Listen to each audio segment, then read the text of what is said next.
Boa tarde, Votorantim, boa tarde toda a região, você que está em Itu, Porto Feliz, Tietê, Serquilho, Piedade, Ibiúna, Tatuí e Brasil e o mundo, né? Através aí das Smart TV, aonde a TV Votorantim está nos últimos meses, né? A gente chegou aí há uns 2, 3 meses e a gente está ficando surpreso aí com o Brasil acompanhando a TV Votorantim. Então quero agradecer a todos vocês e hoje, aliás, esse momento é um momento muito especial, não só para a TV Votorantim, mas para mim pessoalmente, né? E acredito para muitos que está aí nos acompanhando. Eu digo isso porque quem acompanha aqui a TV Votorantim nesses últimos 12 anos sabe o quanto a TV Votorantim ela preza pela fé, ela preza principalmente pela palavra, né? Obviamente nós temos aqui um canal, um espaço ecumênico, né? Ecumênico, por que não? Mas tudo aquilo que diz respeito principalmente às questões da Igreja Católica, a gente sempre tem aí uma disposição, né? Vamos dizer assim. Quem acompanha aqui a TV Votorantim nesses últimos 12 anos vai se lembrar da Dona Isabel, ela que era uma grande entusiasta, né? Entusiasta de Nossa Senhora Aparecida, e fez com que a TV Votorantim pudesse se estabelecer, fazer a diferença aqui na nossa cidade. E essa minha alegria, essa minha felicidade de hoje, até essa emoção, ela se deve ao fato da gente estar recebendo aqui hoje o padre Fábio Vieira. O padre Fábio Vieira, apesar de ser sorocabano, né, ele tem a sua vida religiosa no Mato Grosso. E o padre, né, o padre Fábio, ele não sei se o termo é o correto, mas a gente vai ter aqui uma conversa de quase 1 hora, e ele vai me ajustando, que ele vai me dizendo, né? Mas eu chamaria ele do porta-voz, né? É ele que leva, né, a história, a vida, e mostra para nós a importância de um jovem que foi beatificado, né? Não faz muito tempo, a gente vai decorrer aqui da história desse jovem, que é o Carlo Acuti, né? Um menino que nasceu na Inglaterra, foi morar na Itália logo pequeno, e aqui no Brasil, né, lá no Mato Grosso, tem o milagre. E esse padre que eu vou apresentar aqui para vocês, ele faz parte de todo esse ciclo, né, do Carlo Acuti. Inclusive, é uma pessoa que tem uma aproximação muito grande, né? A família do Beato Carlo Acuti tem aí, entregou nas mãos do Fábio essa missão, né? Essa missão de difundir, de levar para cada canto do Brasil e cada canto do mundo também quem é o Carlo Acuti. Padre, desculpa a introdução aqui ser tão longa, mas a gente realmente fica emocionado, a gente acompanha a sua missão, é uma missão linda, uma missão que realmente nos deixa muito felizes e orgulhosos de saber que nós estamos aqui diante de alguém, né, com esse grau de importância no que diz respeito de levar esse nome, essa obra desse menino. Então, uma boa tarde, muito obrigado por o senhor estar aqui. Eu que agradeço o convite, né, de poder estar aqui na cidade de Votorantim, vizinha aqui da minha Sorocaba. Também um abraço para todos os devotos de Carlo Acutis do Brasil que estão nos acompanhando nesse momento, além da região aqui de Sorocaba e da cidade de Votorantim. E o nosso Mato Grosso do Sul. Tem esse detalhe, viu? Se você fala Mato Grosso, o pessoal do Mato Grosso do Sul na hora já vai dizer do Sul. Né? O senhor é daqui da região, o senhor vai saber do que eu estou falando. É o mesmo que falar Salto de Itu. Salto de Itu. As pessoas não gostam, né?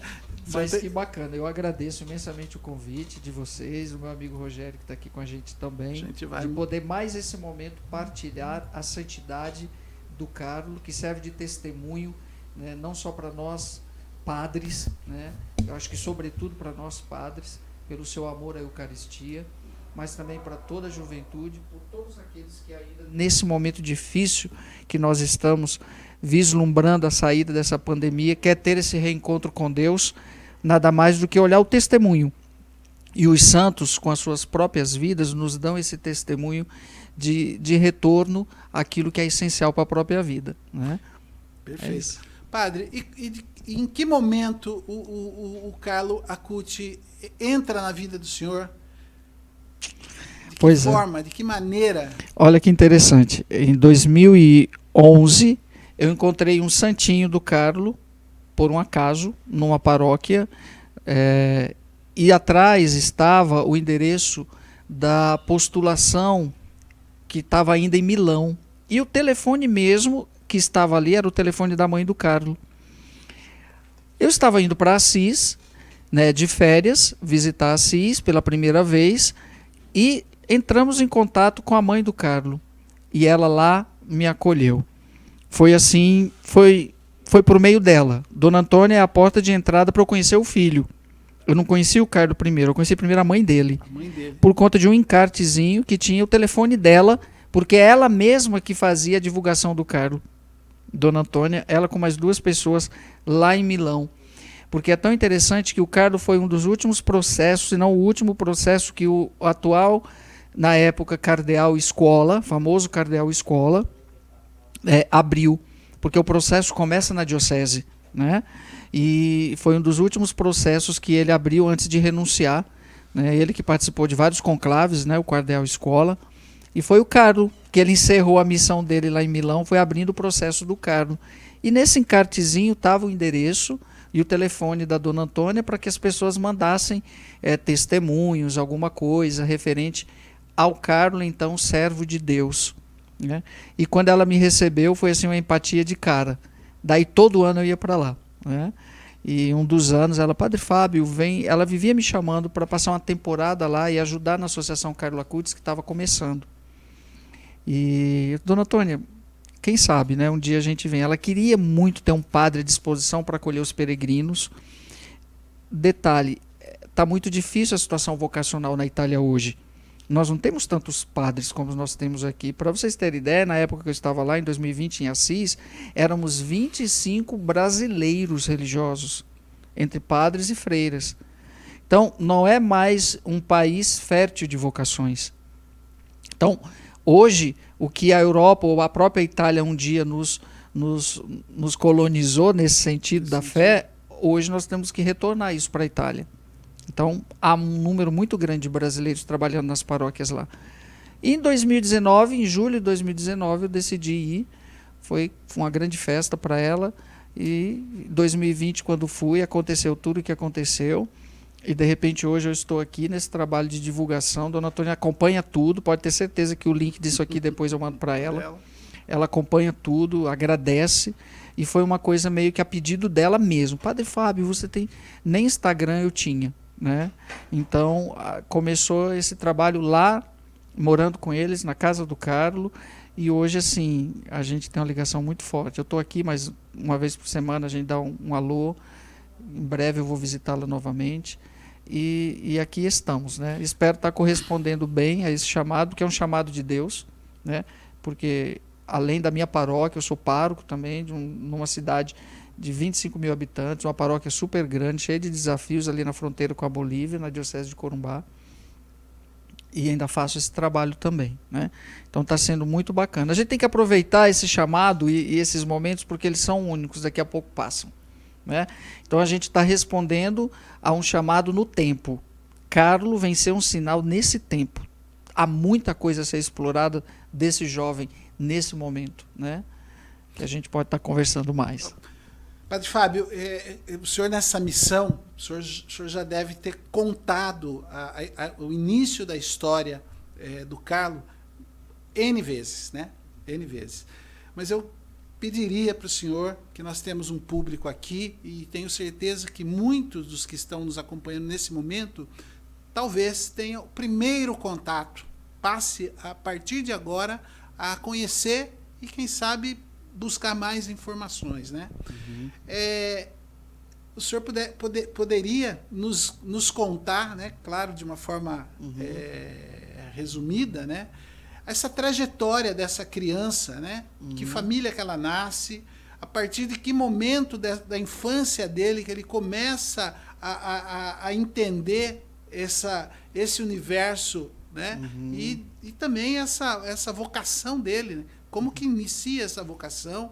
Ele tinha, pelo que a gente já pesquisou também, ele era devoto de Nossa Senhora Aparecida, né? Então, seria muito importante o senhor, mais uma vez, nos contar essa trajetória desse jovem. Com certeza, e para mim é sempre um grande momento de graça poder falar, porque nunca a gente fala da mesma forma. Tem sempre uma nuance diferente a ser descoberta e a ser evidenciada dependendo do contexto, né? Então, hoje, falando aqui na TV Votorantim, Carlo é uma criança que nasce numa família muito rica da Itália, né? Então, acho que dizer rica é riquíssima. Nossa! Né? Então, vejam bem, o pai é de família inglesa, nasce em Turim, Dona Antônia é de família italianíssima mesmo, Dona Antônia é romana, nasce ali em Roma mesmo, mas recém-casados eles vão morar em Londres, por conta da empresa da família, do marido, Andrea Acutis, e ele vai gerenciar a sede da empresa ali em Londres, onde Carlo nasce. Né? Carlo nasce ali em Londres, dia 3 de maio de 1991. Mas antes dos 2 anos eles retornam para Milão, que é onde é ali que está toda a estrutura da família. Então Carlo cresce ali em Milão, vive ali em Milão, vai para a escola, começa a estudar no Colégio das Irmãs Marcelinas, é ali que ele começa a ser educado na fé, porque é bom a gente evidenciar que Carlo nasce numa família católica de nome, como a gente costuma falar no Brasil, de IBGE, não de uma família praticante na fé, né, árdua na fé, como muitos católicos. Mas Carlo nasce nesse contexto.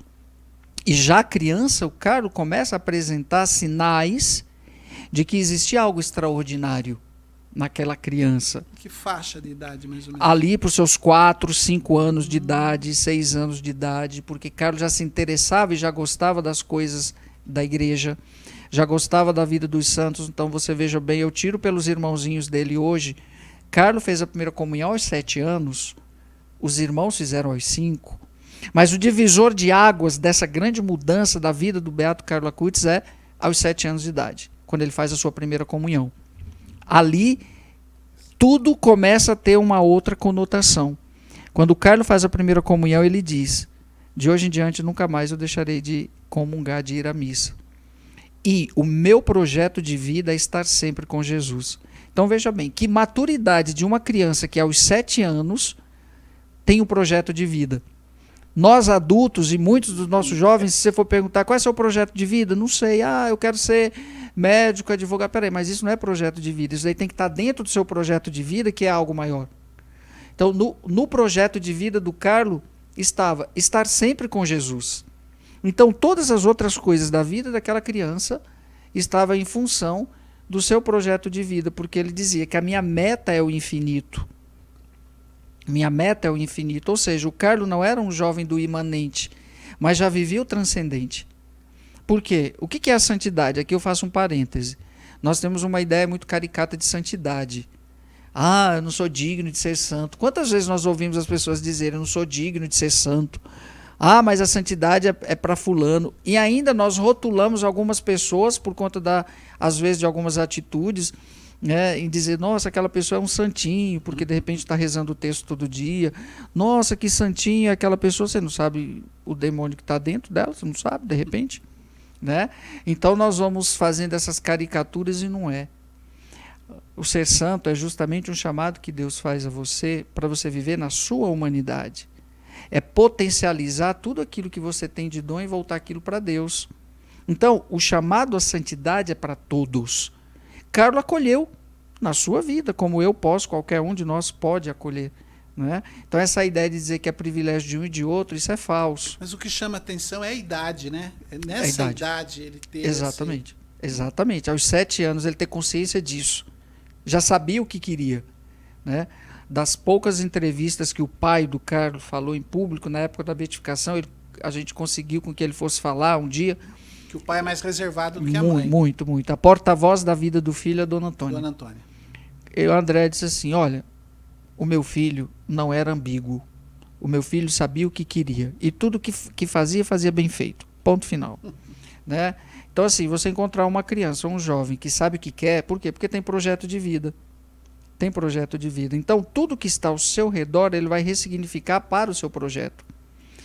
E, passando na linha do tempo, aos 7 anos de idade, você vê, o Carlos aos 10 anos, dos 7 para os 10 anos, se você chamasse o Carlos para conversar sobre a doutrina da igreja, ele sabia todo a doutrina da igreja.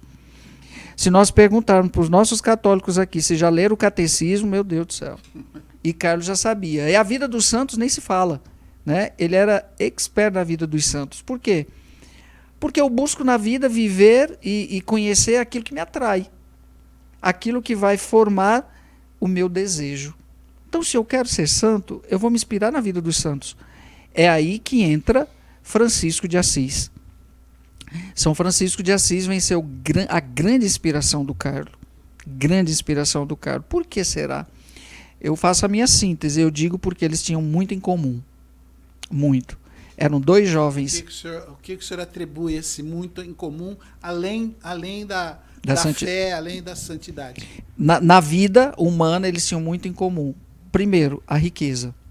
No seu tempo, São Francisco, o jovem Francisco, era o pai, a família, era dos mais ricos ali de Assis. Abastecia toda a região, e também a França, porque a mãe de São Francisco era francesa, com grandes tecidos, a grande, né, indústria dos tecidos ali estava na mão do pai de Francisco. E o pai idealizava para Francisco aquilo que também eu senti que na família Curtis era idealizado, aquele que vai levar adiante o nome da família no comércio, né, Esse é ele que está aparecendo ali? Na riqueza, aí é Carlos, olha só. Né, essa é a avó, a Luana, né, Carlos bebezinho. Então, nesse sentido, eles tinham em comum isso. E há um despojamento. Francisco se despoja, acontece esse fenômeno onde, ali do lado da casa do bispo, onde ele tira todas as suas roupas, fica nu e entrega para o pai. E naquele local, foi feita uma igreja, chama-se Santuário della Spoliazione, que traduzindo significa do despojamento. É onde hoje está o corpo do Carlos. Né? Do cemitério. Era desejo dele? Não, na verdade quem decide isso é o bispo. Ah, sim. Né? O desejo dele era ser sepultado em Assis. Em Assis. Estava no cemitério de Assis. Mas por conta do processo, como é santo, tem que haver a exumação e depois o bispo local é que decide para onde irá os restos mortais. Né?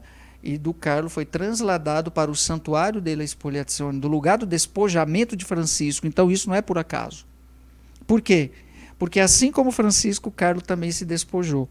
Se Dona Antônia chegava com um tênis novo lá para o Carlos, ele não aceitava. Mama, ainda falta eu terminar esse. Essa camiseta vermelha do Carlos, que eu peguei ela... Virou uma marca, né? Virou uma referência. Virou, né? Ela é tão surrada dele tanto usar.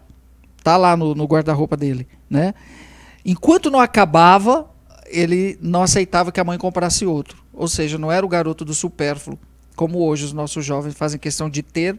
É como se o ter formasse o seu ser. Eu sou aquilo que eu tenho. Carlos, não, eu não sou o que eu tenho. Né? Eu sou o que eu construo. Né? Então, essa... O próprio bispo de Assis, ao escrever um livro, disse que Carlos é um outro Francisco. Né? Ambos no seu tempo. Tá? Aí o pessoal fala, o jovem de calça jeans. Sim, lógico, nessa época se usa calça jeans, na época de Francisco não. Né? Porque cada cada coisa é sua época. Sua né? época. Sabe por que eu estou dizendo isso? Porque às vezes as pessoas têm uma ideia de menosprezar a santidade, por não entender o que é a santidade. Era uma criança normal ali, acabou de passar uma imagem ali, desculpa, padre, ele brincando com a cara, mostrando a língua. Sim, Era uma criança. Sim, porque se ele não fosse normal, não seria santo. Olha lá, olha Né? lá. Olha. Se ele não fosse normal, não seria santo. Olha lá, o cara, olha lá. Quer ver? Aí o jeitinho dele. Né? E o Michele é a mesma coisa, irmão. Igualzinho, igualzinho. Então essa história é curta, né? Uma história muito curta, de 15 anos. 15 anos. 15 anos apenas, né? Para todos nós é uma referência, porque muitas das vezes, até mesmo porque a vida está cada vez se prolongando cada vez mais, né? E não é quantidade não significa qualidade. É uma fala comum, mas a gente tem pessoas que partem com 100 anos e você vai ver o que elas construíram, o que elas deixaram, né? E o menino com 15 anos apenas, né? Padre Fábio, essa história, né, tão contemporânea, né, a gente pode dizer que é um beato de calça jeans, né, como o senhor mesmo já falou. A gente vive hoje um momento onde a juventude, claro, eu não tenho o hábito de generalizar nada, né? Tanto é que os encontros da juventude da Igreja Católica é algo assim extraordinário. Quando acontece, né? Acho que esse ano vai acontecer aonde? A Jornada Mundial da Juventude. A Jornada Mundial. Lisboa. Em Lisboa, né? Então é algo assim que é mostra o quanto que a juventude, né, ela está presente. Agora, a história de Carlo, o senhor acredita que pode interferir na vida de jovens e virar exemplo para os jovens? Não só, como já está. Porque na época ainda, antes de Carlos ser beatificado, na última Jornada Mundial da Juventude, que foi no Panamá, o Papa Francisco citou Carlo Acutis para os jovens. O próprio Papa, vira e mexe, está citando o Carlo, né? Frases do Carlo, né? A família foi recebida pelo Papa, né? E o próprio Papa Francisco tem assim uma simpatia muito grande, e isso ajuda muito. Então o Papa já citou Carlo. O nosso desejo era que, se acontecesse o milagre para a canonização, a próxima Jornada Mundial da Juventude, por ser em Portugal, que tem tudo a ver com Carlo Acutis, a ligação dele com Fátima, com Nossa Senhora de Fátima, nossa, seria o auge da Jornada da Juventude, a canonização do Beato Carlo. Seria a canonização mais rápida de todos os tempos. Tudo pode acontecer, porque na história não existe uma beatificação tão rápida como a do Carlo, em 13 anos, né? São processos longos, tem processos que aí a família toda já morreu e não tem mais ninguém para comemorar uma beatificação. E a do Carlos estava a família em peso vivendo aquele momento. Então, o Carlos está sendo, sobretudo por juventude brasileira, uma referência de que é possível ser santo. Acabar com essa ideia de que santo, a santidade é algo distante. Não. Possível. Não, porque a santidade é algo que acontece aqui, no ordinário da nossa vida. No ordinário, tá? Você não tem que deixar de ser o que você é. Você tem que potencializar para o bem o que você é, o que você traz. Senão a gente vai ficar sempre se menosprezando naquilo que é um chamado tão bonito de Deus.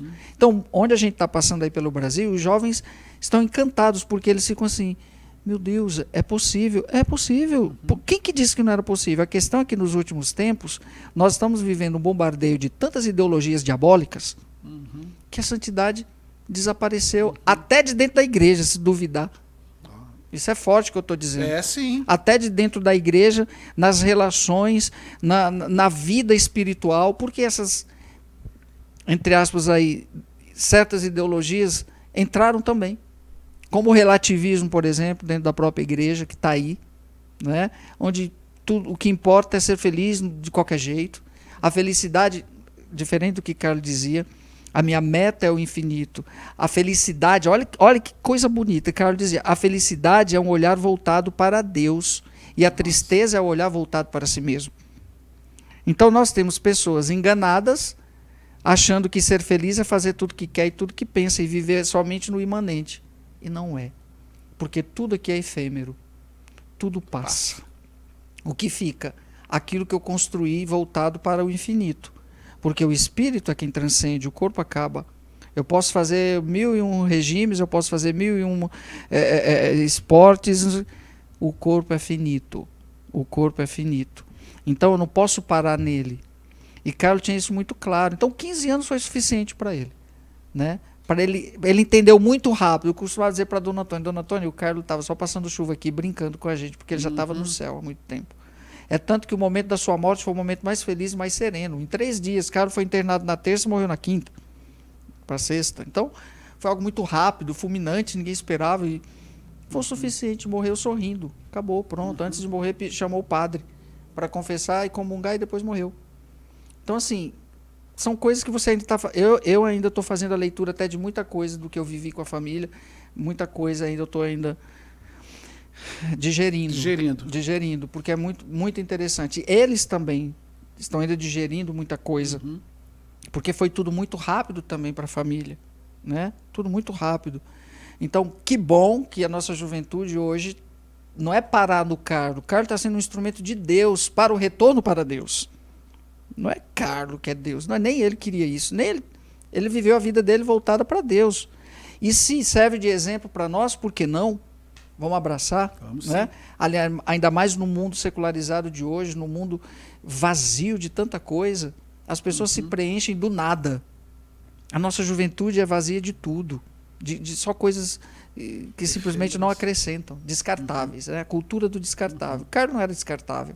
Né? Carlos era um millennium que fez a diferença no seu tempo, da década de 90. Né? Então isso é muito bonito. Está sendo sim referência. A gente escuta muito os jovens, é impressionante. Muitos ainda não estão encorajados, porque nós vivemos um outro grande fenômeno que atrapalha. Embora a família do Carlos não fosse uma católica praticante, mas era uma família que dava um respaldo de unidade muito bonita, uma família que se ama. E hoje nós temos as desestruturas das famílias. Os pais já não são mais catequistas dos seus filhos, os pais nem rezam mais com seus filhos. Esse é o grande problema. Ensina-se tudo, terceiriza-se tudo. Pais, não terceirizem aquilo que é de vocês, a educação dos seus filhos e dos valores. Não terceirizem, porque vai ser cobrado de vocês isso um dia. Poxa, que recado, hein? Que recado. Padre Fábio, o senhor, como eu já disse no início, também tem aí uma parcela de participação na beatificação do Carlos, né? Digo isso porque é a comprovação de um milagre lá no estado do Mato Grosso. Do Sul. Do Mato Grosso do Sul. Inclusive o nosso Carlos aqui, que já colocou a foto do menino que recebeu essa graça. Mateus, isso. Mateus. Então, se o senhor pudesse nos contar um pouquinho qual era a enfermidade do Mateus, como ele teve esse contato, né? E tá aí, olha, o menino que bonito, né? O Mateus tinha uma doença congênita, um problema congênito no pâncreas, né? Isso fazia com que ele tivesse refluxos 24 horas por dia, era um negócio terrível. Tem fotos do Mateus bebezinho, com seus 3 anos, 2, 3 anos, completamente esquelético, porque não consegue se alimentar. Não consegue, tudo que come jogava fora. E tinha até uma bifurcação no pâncreas que fazia com que acontecesse esse fenômeno.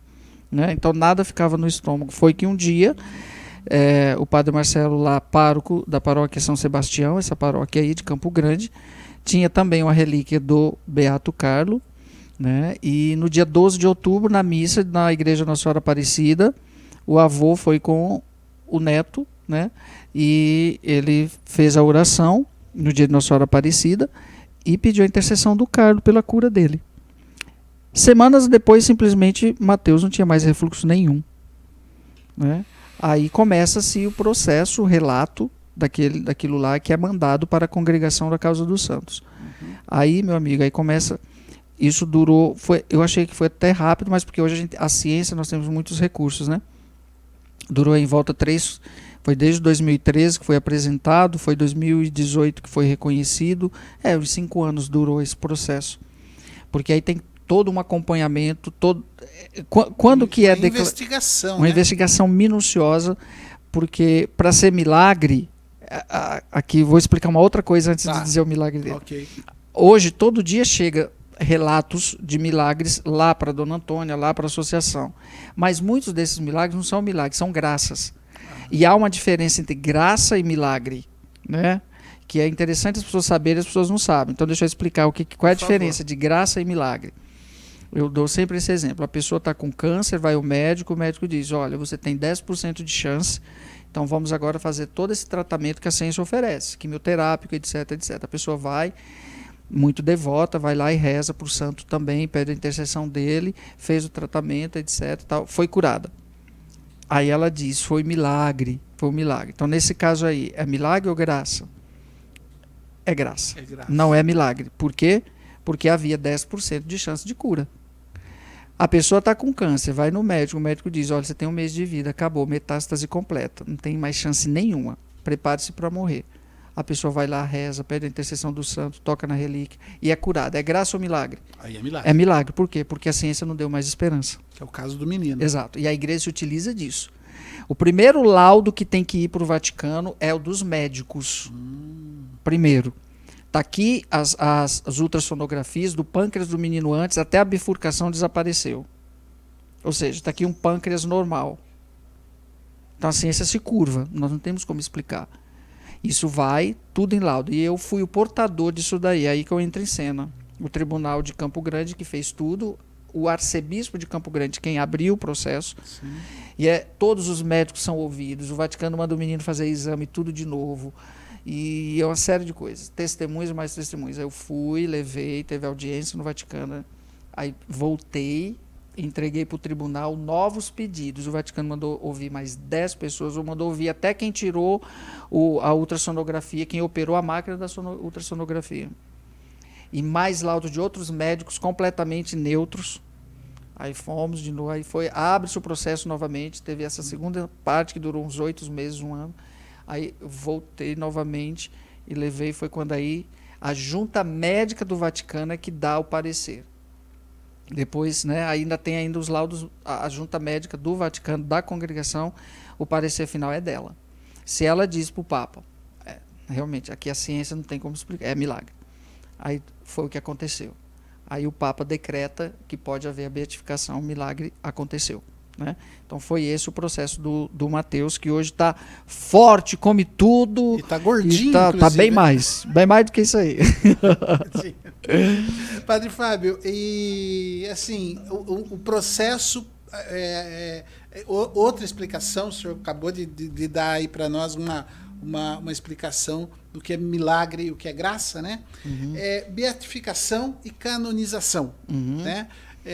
O Carlo foi beatificado. Isso. Né? Para que a gente possa um dia, né, tê-lo como um santo, essa canonização, né? Uhum. Qual é o processo? Muito bem. Primeiro vamos desde o início. Para se alguém tornar-se santo reconhecido pela igreja, é um processo diocesano que se abre primeiramente na diocese local da pessoa. Tá? O do Carlo foi aberto em Milão, porque ele morava em Milão. A sua diocese era de Milão. O bispo abre e começa localmente a investigação. Aí o bispo, de posse de alguns relatos da questão local, ele o decreta servo de Deus, que é o primeiro degrau. Fechado esse degrau do servo de Deus, a diocese encaminha para a congregação da causa dos santos, manda para o Vaticano. Aí é o Vaticano quem assume. Para isso, o processo continua para que o Carlo possa chegar a um outro degrau, que esse é o mais demorado, é o chamado venerável. Tá? Então ele tem que ser declarado venerável. É onde são analisadas e investigadas as virtudes heróicas, se há alguma coisa que contraponha. Aí nessa fase existe o que nós chamamos, uma expressão muito antiga, mas existe ainda hoje, os advogados do diabo. Né? Lá na Congregação pela Causa dos Santos tem os advogados que são pagos para achar alguma coisa que deponha contra ou a moral ou a vida dele. Né? Então são chamados advogados do diabo. Tanto é que a primeira coisa que foi apreendida pelo Vaticano do Carlo foi o notebook dele. foi feita uma varredura de FBI. Nada foi encontrado que pudesse desabonar a pureza do Carlos. O Carlos nunca entrou no site pornográfico ou coisa do tipo. Eu costumo sempre dizer, né? Já pensou se nós fôssemos avaliar a santidade de todo mundo, inclusive dos jovens, pelos celulares e notebooks? Não precisa ser só do jovem. Dos jovens, não vamos julgar. Eu estou dizendo assim, que o do Carlos foi a primeira coisa que foi apreendida, foi o notebook dele. Vamos ver se esse menino é puro, santo mesmo. Nunca, não foi achado nada. E olha que o FBI do Vaticano né, da congregação. Então, depois de... Aí foi feito tudo isso. Coisas que ele escreveu, coisas que ele disse, mas esse menino tem virtudes mesmo. Então, ele é venerável, foi reconhecido as suas virtudes heróicas. Aí. Passou por todas essas fases já. Aí agora, para chegar à canonização, aí vamos para o terceiro grau, que é a beatificação. Aí precisa de um milagre. Aí precisa de um milagre para ser beatificado. Aí os devotos, né? Todo mundo pede a intercessão, né? Foi o que aconteceu com Mateus, e são relatados, basta um só, pode ter acontecido nesse mesmo tempo, 10, 20, mas a igreja só precisa de um e é só esse um que ela vai reconhecer. Então, foi reconhecido, beatificado, e agora para canonizar, agora é a etapa mais confortável. Para ser canonizado só precisa de mais um milagre. Né? Então a gente espera, pode ser que venha do Brasil novamente, de qualquer lugar do mundo, porque agora Carlos é o beato do mundo. Né? Então, vindo esse outro milagre, o Papa reconhece, a igreja reconhecendo dentro desse mesmo processo. Por exemplo, o do Mateus durou aí 5 anos, porque precisa fazer uma grande investigação, né? Para constatar mesmo e para dar tempo de que realmente aquilo é uma cura, né? Não é uma farsa e etc. A igreja é muito criteriosa nisso. Por isso que não dá para a gente quantificar quando que será a canonização de Carlos. É só Deus que sabe. Né? Então a gente está esperando por mais um milagre para a canonização. E o Carlos, essa relação dele, o senhor falou do notebook, né? Era um instrumento que ele utilizava, né? Até mesmo para poder fazer as pesquisas, dele, para difundir também a palavra. E a gente sente assim que é cada vez mais se aprofundando na história dele, é muito moderno. É muito moderno, é algo de agora, né? E dentro da pesquisa que a gente fez também, existe aí um processo para que ele possa ser aí um patrono, possa ser um símbolo dessa internet, dessa tecnologia, que é um instrumento para o bem, né? Um instrumento para o bem, apesar de a internet, a tecnologia, principalmente a internet, ela é um caminho, como o senhor falou, poderia até ter achado alguma coisa, né? Até por curiosidade, sei lá, mas ele, na sua pureza, não foi encontrado absolutamente nada. A internet, ela é um mundo sem lei, um mundo sem dono, né? Um mundo sem dono. E ele, como patrono, ele como um símbolo, né, seria assim muito importante para mostrar e para provar que é um instrumento que é do mal, né, muitas das vezes, mas é também um instrumento que pode levar a esperança, a paz, pode levar muita coisa boa para as pessoas. O senhor acredita que esse reconhecimento dele em relação à tecnologia, em relação à internet, a gente vai conseguir ver isso também? Aqui eu acrescento mais algumas coisas nessa sua pergunta. No notebook do Carlos nós encontramos todo o seu testamento. Por isso que foi mais fácil para o processo do Carlos, porque ele registrou tudo. Né? Então, Carlos nos deixa um grande legado que é a mostra eucarística. Então, Carlos, quando ia de férias, ficava lá conectado à internet, estava pesquisando sobre milagres eucarísticos, ele encontrou quase 200 milagres eucarísticos pelo mundo. Nem eu, como padre, sabia que existia tantos milagres eucarísticos reconhecidos pela igreja. Né? Carlos achou milagre eucarístico até no Egito. Eu mal sabia que existia o milagre de Lanciano. Então, ele deixou esse legado numa mostra eucarística que está disponibilizada para todo mundo. É uma catequese excelente. Eu já fiz algumas missões aí, onde foi apresentada a mostra eucarística para os jovens, para o povo da cidade. Foi lá em Recife, foi maravilhoso. Uma boa dica aí para as paróquias, para catequistas. Mostra aí, faz a exposição dos milagres eucarísticos. É uma catequese belíssima. E ele deixou também a mostra mariana dos títulos de Nossa Senhora. Na época da beatificação ficou exposta lá na Catedral de Assis. Está tudo disponibilizado, você não tem que pagar nada por isso, está no site oficial da Associação Carlo Acutis. Você pode baixar isso daí, Dona Antônia quer que divulgue mesmo. Foi o legado do filho que estava no notebook dele. Entendeu? Então, assim, ele produziu pra gente. É aquela velha história, né? Quando a gente ama muito uma coisa, a gente quer que os outros também amem. Mas ele queria encontrar uma forma para fazer com que as pessoas amassem a Eucaristia como ele. E Nossa Senhora como ele. Foi isso que ele fez. Então, por conta disso, nós podemos entender que a internet é uma ferramenta que pode ser usada muito mais para o bem. E Carlo mostrou isso. Né? Carlo mostrou isso. Por conta disso, ele está aí no topo dos candidatos a patrono da internet. Nós vamos ter essa confirmação no dia da sua canonização. É o Papa quem decreta. Né? No dia que é canonizado, ele vai ser patrono, né, padroeiro de alguma coisa. Né? Embora Carlo está entrando em todas as áreas, o número de mulheres que engravidaram depois que pediram a intercessão do Carlo, meu filho, não tem... Olha, inclusive sábado agora estou indo batizar a filhinha da minha amiga Estela Gontijo, que nasceu de um pedido de intercessão do Carlo. Vim para fazer o batismo aqui em São Paulo. Né? Então, assim, e tem muitos. Fábio, já que você entrou nesse assunto, tem uma passagem muito interessante que a gente estava conversando aqui antes de começar o programa, que o Carlo era filho único. Né? Ele era filho único, ele é filho único. Até porque depois do nascimento dele, a mãe percebeu que ela não tinha tanta facilidade em engravidar. Exato. O Carlo falece, né? O Carlo parte, e 4 anos depois, a mãe, que tinha dificuldades de engravidar, de dar um irmãozinho para o Carlo enquanto ele estava ali no convívio, né? Ela engravida. Ela engravida e de gêmeos, né? O que o senhor nos conta?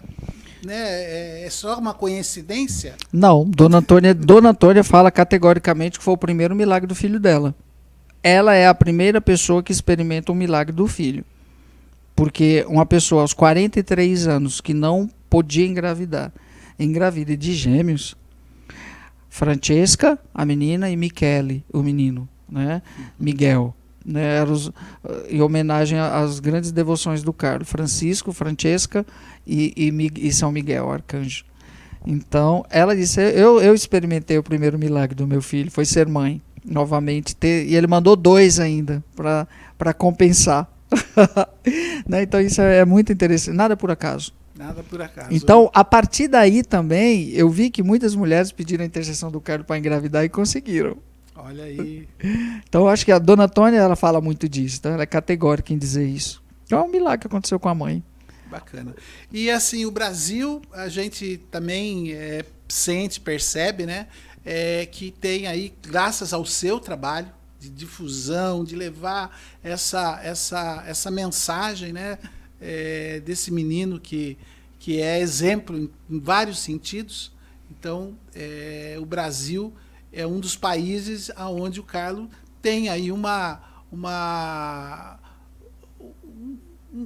público que é devoto, né? Que é devoto desse italiano muito, muito, muito especial, né?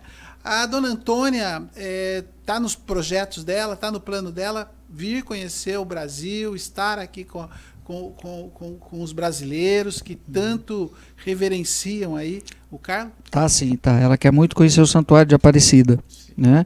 Isso está no projeto dela, sim. Outra vez ela falou para mim, depois da pandemia, quando tudo estiver mais seguro, né, ela possa vir. Acredito que virá. Não, disso eu não tenho dúvida, ela virá sim. Né? Ela quer muito conhecer. O pai já veio há muitos anos atrás. Tá.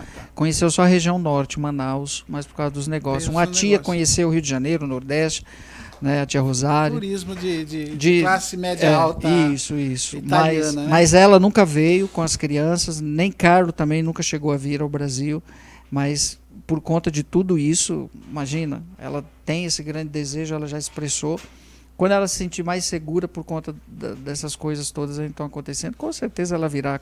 Ela foi convidada, inclusive, para vir esse ano para o Congresso Eucarístico Nacional, né? Mas ela vai fazer somente uma videoconferência. Né? Perfeito. E aquela história, o pai do Carlos era muito família, muito caseiro, ele não é de viajar. Pode ser que seja um dos empecilhos, ela não viria sem ele. Né? E ele é, olha... Né? Mas vai reforçar mais ainda o seu trabalho aqui no Brasil, caso ela venha, né? A gente está meio que chegando ao final, mas a gente ainda quer falar mais alguns assuntos. Na beatificação do Carlos, o corpo sai do cemitério e vai para a Basílica, né? Eu pesquisando, algo também que me chamou muito a atenção, né? A mãe fazer ali a troca de roupa. E outra coisa muito curiosa, né? É a exposição do corpo dele que estava não estava num estado de decomposição, como é normal, né?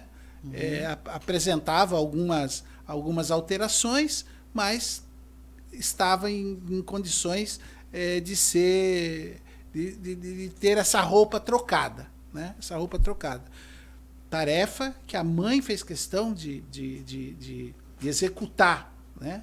Então a dona Antônia, sua amiga, é também alguém muito especial, porque você vê um filho depois de quantos anos que ele estava sepultado? 13 anos, né? Ela vai ali e ajuda a fazer a troca. Não, ela estava junto na exumação. Na exumação. Na hora que abriu, tirou, arrancou do chão. Nossa. E esse processo também do corpo dele, claro, com o corpo trabalhado, o corpo maquiado, obviamente. Foi todo tratado, né? Isso. Todo tratado. Gostaria que você nos explicasse, até porque nós temos muitos votorantinenses, região, que um dia vai estar lá, com certeza, e o senhor nos desse aí como que se dá tudo isso? É muito interessante, porque das exigências do processo de canonização é que para a beatificação o corpo seja exumado, até para a questão de relíquias, para fazer uma análise do próprio corpo que sobrou, para fazer um translado para um lugar mais digno no sentido de devoção. E, lógico, antes disso, Dona Antônia já dizia, ela já tinha certeza que o filho estava intacto, né? E quando foi exumado, o corpo do Carlos estava intacto realmente. Ou seja, a palavra intacto significa todo inteiro. Não foi decomposto. Tá? Tava, lógico, era um cadáver de 13 anos, ressecado, desidratado, mas não, até os órgãos internos todos estavam preservados. Tá? Estava intacto. Porque às vezes as pessoas confundem Está decomposto, né? Não estava decomposto, estava desidratado. Aí é feito todo um tratamento, foi uns 2 meses, aí eles mumificam mesmo, né? Até a base, se eu não me engano, eu vi tudo lá, né? Um cheiro até super forte, assim, é mais a base de sal, não sei. Aí depois que eles fazem todo esse processo, aí eles compõem, fizeram nas partes que vão ficar externas, eles põem uma máscara de silicone, né?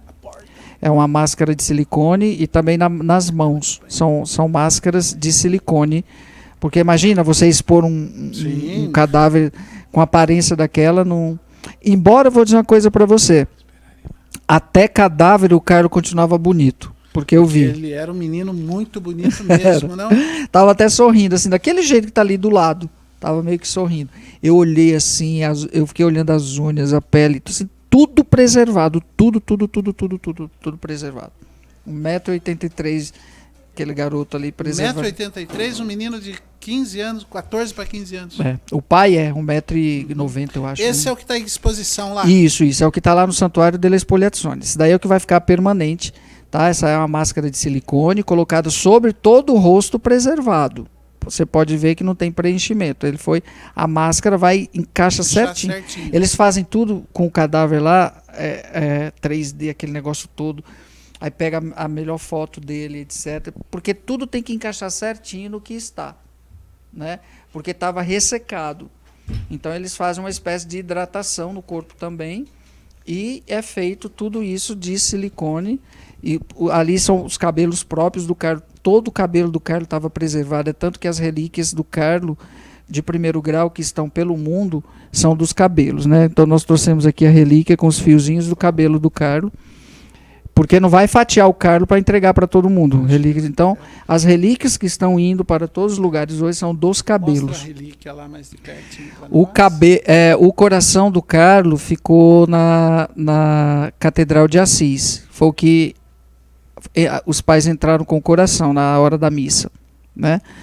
Então aí nós temos... Essa relíquia, ela é composta do quê? Essa que está aqui. Tem 3 fios de cabelo do Carlo e uma de segundo grau, que é um pedacinho do tecido da roupa do Carlo. Esse verdinho que está aí. Então é primeiro e segundo grau. Perfeito. Ex corporis, né? Pedaço do corpo. Cabelo é pedaço do corpo. Podia ser unha, pele, mas a do Carlos estão sendo feitas a dos cabelos. Perfeito. Porque tinha muito cabelo. Padre Fábio, eu vou pedir uma licencinha, que eu queria falar um pouquinho com o Piscinato, que é uma pessoa muito especial aqui na nossa cidade também, e é quem, de certa forma, nos proporcionou esse momento único, né? De estar aqui com o senhor e estar também recebendo aqui a relíquia do Carlo. Piscinato, antes de mais nada, agradecer você, viu? Falar o quanto você representa aqui para nós. Já estávamos com saudade, né? Já estávamos com saudade de você. Perguntar para você como que foi essa aproximação sua, né? Você que é um professor, que também é um pesquisador e alguém muito voltado aí a Deus, né? A Deus. Você é a sua base principal, né? Quem te conhece sabe. Então, como você consegue se aproximar e trazer, não só aqui para nós, TV Votorantim, e para toda a região que está nos acompanhando, né? Mas para a cidade de Votorantim. Que bom, Wellington. Obrigado por essa oportunidade de você abrir as portas aqui da TV para receber uma pessoa tão especial como é o Padre Fábio, para receber a relíquia do Beato Carlo Acutis, que traz uma grande bênção para essa TV e para essa cidade. Eu tive a oportunidade de conhecer mais a história através do meu amigo Rogério, que é amigo também do padre, né? Tivemos essa, como diz o padre, essa Deus coincidência, alguma coisa assim, né? Quando ele nos mostra esse caminho. Eu conhecia um pouco a história do Carlo Acutis, mas foi através da amizade do Rogério com o Padre Fábio que eu me aproximei da história. E aí o Rogério me emprestou a relíquia do Beato Carlo Acutis, ela ficou comigo aqui uma semana, e eu resolvi compartilhar, me senti muito privilegiado por ser um portador da relíquia por uma semana, e fiquei tão tocado que eu levei para o meu trabalho, né, que hoje eu trabalho na prefeitura, e passei ali pelas secretarias, pelo gabinete da prefeita, por amigos. A relíquia caminhou comigo, fui em muitos lugares, e a emoção que eu recebia, a experiência é muito forte. Eu me apaixonei pela história do Carlo Acutis, eu sou um devoto dele, e só por esse passeio que ele teve aqui, né, a sua relíquia teve aqui, tocou muitos corações, levou muitas pessoas para mais perto de Deus. E aí, mais uma graça de Deus foi o padre estar aqui na região, porque ele mora bem longe, né? E ele é muito requisitado, ele está no Brasil inteiro, nas televisões. E quando eu vi essa oportunidade, eu recebi as portas muito abertas de vocês aqui. Então, vocês não imaginam, né? Ou imaginam a grandeza dessa ação que vocês têm ao trazer o padre aqui, a trazer a relíquia, agora rezar o terço. Votorantim é uma cidade abençoada, e eu agradeço a Deus pelas pessoas que abrem as portas para que Deus abençoe. Maravilha. Eu quero uma palavrinha do Rogério também, que está aqui. Ele se apresentou aqui para nós como motorista. Você acha que ele é só motorista? Que se tudo começou com ele? Rogério, prazer conhecê-lo, viu? Que Deus abençoe bastante você. O prazer é nosso. Eu também faço um bico de segurança do Padre Fábio. Olha só, uma feliz, né, coincidência ou providência, o padre Fábio, então, enquanto seminarista, esteve na paróquia em que frequentava, aqui da minha casa, paróquia salesiana, aqui de Sorocaba. Então nós éramos jovens amigos lá nos seus 17, 18 anos. E eu disse, eu já namorava a minha esposa, hoje Cláudia, e eu disse assim, padre Fábio, era Fábio, né? Fábio, eu preciso contar um segredo, eu vou casar com a Cláudia. E o Fábio disse, e eu vou casar com a igreja, né? E depois de muito tempo, passou 30 anos, e aí eu vejo o padre lá numa live lá em Assis, né? Naquela época que antecedeu a beatificação, né? A gente que convive aí no meio católico, está antenado às coisas, eu vejo o padre Fábio lá no quarto do Carlo Acutis, mas é o mesmo padre... Esse padre Fábio, aquele Fábio amigo, seminarista, mas que cabelo é esse aí, né? Tá muito playboy esse padre aí, né? Eu não tive dessa felicidade, dessa... Tá muito moderno, né? Esse padre. Então a gente teve, né, desde agora, né, mais recente, esse contato. Então Carlo fez tudo isso, né? Foi Carlo mesmo, não tenho dúvida. E eu passei a ser um grande entusiasta, né? Devoto, né? Claro que sim. E quem não se apaixona, né, pela história, pela simplicidade da história. E qual é a questão? É que nós viemos, eu e Padre Fábio, de uma comunidade salesiana, né? Que tem o carisma da juventude. Né? E aí a gente, depois de tantos anos, a gente mostrando sua camiseta aí, olha que bacana. Depois de tantos anos, né, a gente, pelo um jovem, né, um Carlo Acutis, a gente se reaproxima. E eu acabei, né, virando um entusiasta, tem um acervo lá, até por conta da, agradeço ao Padre Fábio, que sempre, né, essa própria relíquia que é de 3º grau, né, tenho aí umas versões dessa relíquia que o padre me presenteou, porque veio da Dona Antônia, né? Então eu recebi, né? Então, se o padre Fábio é um filho adotivo da Dona Antônia, eu sou também por... Já, né? Vai de... É primo. Primo, e eu vou lá para canonização, quando for, nós vamos lá. E então, desse entusiasmo, eu também tenho lá um acervo, né? A imagem, a relíquia, e passei também a ser, né? Eu tenho um missionário aí da devoção. Sou chamado aí para os grupos de jovens para, né, fazer essa, né, da minha maneira, né? E o interessante é que essa experiência do Padre Fábio com a família, né, gerou um livro nessa experiência, e é muito interessante porque já tem livros do Carlo Acutis, do postulador, né, da causa da beatificação, muito bom, né, muito histórico, mas tem uma peculiaridade da família que poucos sabem de cada um dos membros dessa família, de uma família de um santo, né, vamos dizer, caminhando para a santidade, que são relíquias, né? Se um tecido encostou no santo e é uma relíquia de 3º grau, o que dirá a família que está aí, inclusive a avó, né? O quanto de história que se tem ali nas entrelinhas, nas refeições, nas missas diárias. E o padre Fábio conseguiu, numa linguagem bem simples, né, colocar isso num livro, acho que até com um compromisso, né, que ele teve, né? Então você vê ali peculiaridades dos irmãos, né? E o padre Fábio me confidencializou isso, que o André, né, que essas palavras, que o Michele, pela idade dele, ele se mostra mais santo do que o próprio Carlo, né? Até porque ele já vem de um berço, né, todo preparado, né? Então, olha que coisas interessantes aí para o nosso tempo, né, atual, aí de às vezes de questionamento de fé, né, que a gente está passando, né, pela igreja. Então, eu tenho que estar, né, da minha forma de ver, de toda a história que a gente tem, né, e a gente ter acesso, né, não sei que é um privilégio, né, tá aqui o Padre Fábio, tá aqui com a relíquia, né, quer dizer, Carlos veio nos visitar, né, se a gente não pode ir até lá, então Carlos veio até nós, né, veio até Votorantim, né, então a gente tem que agradecer a Deus, né, por tudo essa providência e esse grande encontro, essa grande ponte, né, para o céu, como dizia o próprio Carlos. Eu agradeço a oportunidade e a TV Votorantim de abrir esse espaço, né, para receber Carlo Acutis e Padre Fábio Vieira. A gente que agradece. Aliás, você é um segurança e um motorista muito simpático, viu? E também, né, tem assim, a gente percebe que o seu olho brilha tanto quando você fala do Carlo quanto do seu amigo, o Fábio. Isso é muito importante nos dias de hoje, essas valorizações, né? Muito importante mesmo.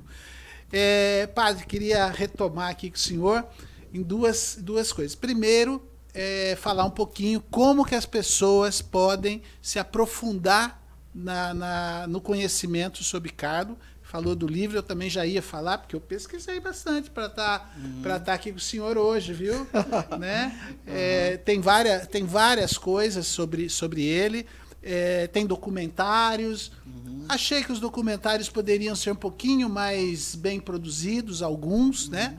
Compre seu papel, mas eu acredito que o livro do qual o senhor foi aí o autor, ele dá detalhes, e a leitura, nada melhor do que a leitura, né? Você se envolve muito mais, você volta, você vai, enfim. Então, de que maneira as pessoas que não tinham esse conhecimento, né, podem buscar esse conhecimento, né? Depois eu gostaria que o senhor falasse da missa de hoje, e que o senhor finalizasse. Me emociona um pouquinho, porque a dona Isabel estaria muito, muito feliz aqui hoje, né? Que o senhor desse uma bênção, né? Uma bênção para todos, para nós aqui da TV, para cada um que está nos acompanhando, né? Ao lado da relíquia, o senhor pudesse também nos deixar essa bênção. Então, o senhor tem três missões aqui agora, nesses minutos que faltam. Realmente existe uma produção muito grande em torno do Carlo, documentários muito bons, feito pela Maria Vision, né, lá da Itália. Isso eu não vi. E tem muita coisa que está traduzida com legenda, tá? Tem o próprio site da Associação Carlo Acutis, que é www.carloacutis.com, né? Okay. Nesse aí você já te remete para muita coisa. Tem os nossos aqui do Brasil, que o nosso apostolado fez 2 anos, que é Devotos de Carlo Acutis Brasil. Muita coisa a gente tem na página do YouTube, também nosso do Instagram. Tem o meu Instagram pessoal, @Padre Fábio Vieira, para qualquer mais alguma outra informação. E livros é o que mais tem, né? O último que foi lançado depois do meu foi da própria mãe do Carlo, que chama-se O Segredo do Meu Filho. Ai, que bonito. Né? Já acredito que ela me falou que vai ser traduzido para o português também, em breve vai estar aí para todo mundo ter acesso. A própria mãe contando a narrativa de quem é o filho. Era o filho dela. Né? O segredo do filho. Né? E no meu eu narro a minha experiência com a família. Que tem coisas que realmente nos outros não estão, nem do postulador, que narra mais no contexto histórico, aquela coisa. Né? O meu é mais afetivo. Você encontra a capa do livro aí, Carlos? É mais afetivo. Chama-se Foi Carlo. Eu acho que tenho lá dentro da minha bolsa. E quem quiser adquirir, hoje à noite o pessoal do Shalom vai estar lá com alguns, porque a editora é Quadrante aqui de São Paulo, inclusive eu vim para pegar mais livros também para levar para a paróquia. E a gente vai estar hoje na comunidade Shalom, às 20 horas, celebrando a Santa Missa, com a bênção da relíquia, encontro com os devotos, ali na rua Sergipe 138, tá? Na comunidade Shalom, hoje a gente celebra. E aí eu volto para Sorocaba, estou indo para São Paulo hoje à noite ainda. Amanhã transmito a Santa Missa pela Rede Vida, tá? Pela Rede Vida. Olha o livro aí. Aqui, esse aqui é o Foi Carlo, né? Então a gente narra aqui uma história bem interessante da minha vida, da minha experiência com a família. Eu não tinha ideia nenhuma de escrever livro na minha vida. Isso aqui foi meio que um pedido das pessoas, né? E achei legal quando o Padre Juarez disse assim: Padre, o senhor tinha uma dívida com a gente, porque todo mundo é curioso, como que é viver com a família, né? De um quase santo, conta pra gente, né? Então, aí a gente vai amanhã, 9 horas, vamos estar transmitindo, vou estar transmitindo pela Rede Vida, lá do santuário da Igreja Assunção de Nossa Senhora. E sexta-feira lá em Barueri, e sábado de novo na paróquia do Padre Juarez de Castro, às 18 horas, e domingo de manhã às 9 horas com o Padre Marcelo Rossi. Aí eu volto para cá para encerrar na paróquia Nossa Senhora Aparecida da Vila Angélica, às 19 horas. Meu bairro. Então vou estar lá celebrando. Tá lá celebrando às 19 horas. Aí segunda-feira volto pro meu Pantanal. Que maravilha, que bacana. Agora a bênção, né? Mesmo. Sim. Muito bem. Então a todos vocês que estiveram aqui conosco na TV Votorantim, todos que nos acompanharam do Brasil inteiro, acho que tinha gente aí de todo lugar, né? Que eu vi aqui umas mensagens chegando, né? Nosso pessoal dos devotos de Carla Cutis Brasil, a Dalva, a TT, todo o pessoal que está ligado aqui com a gente, né? Carla, Fernando, minha família. Então, nesse momento, a todos que estão aqui conosco na TV, a todos que nos acompanharam, a todos os devotos de Carlo, a todos de Votorantim, que por intercessão do nosso beato Carlo Acutis, vocês possam obter de Deus as graças de que tanto necessitam. Ave Maria, cheia de graça, o Senhor é convosco. Bendita sois vós entre as mulheres, bendito é o fruto do vosso ventre, Jesus. Santa Maria, Mãe de Deus, rogai por nós, pecadores, agora e na hora de nossa morte. Amém. E o Senhor esteja convosco. Por intercessão do beato Carlo Acutis, abençoe-vos o Deus Todo-Poderoso, Pai, Filho e Espírito Santo, desça sobre todos vós e permaneça para sempre. Amém. Muito bem. Padre Fábio, mais uma vez, nosso muitíssimo obrigado, viu? Que essa missão, o senhor possa ter energia, saúde para prosseguir com ela por muitos e muito tempo. Tá bom? E deixa para o senhor dar aí as suas considerações finais, né? Apesar que essa bênção já tocou nosso coração, mas o senhor se despedir aí. E lembrando, viu, que a gente encerra e nós temos o terço aqui da TV Votorantim, que ele já acontece há 12 anos, ininterrupto, né? De segunda a sexta. E hoje nós teremos aí a participação do Padre Fábio no nosso terço. Olha que honra, gente do céu. Ai, Piscinato, vou ficar com uma dívida com você, viu? Então, eu convido a todos que daqui a pouquinho acompanhem o nosso Santo Terço, tá? 5 minutinhos, é só a gente mudar o cenário e a gente retorna com o padre e com a paróquia que vai estar hoje rezando o terço. E o senhor encerra com a sua consideração. Minha consideração final, que eu falo sempre a todos vocês que se dizem de verdade devoto do Carlo, a gente tem que imitar aquilo que a gente ama. E hoje o que eu sinto, olhando o Brasil e a juventude, o que todos mais precisam é saber onde querem chegar. É terem um projeto de vida. Então, minha mensagem final, pensem nisso. Busquem ter o seu projeto de vida. E nesse projeto inclua Jesus Cristo. Grande abraço para todos vocês. Deus abençoe.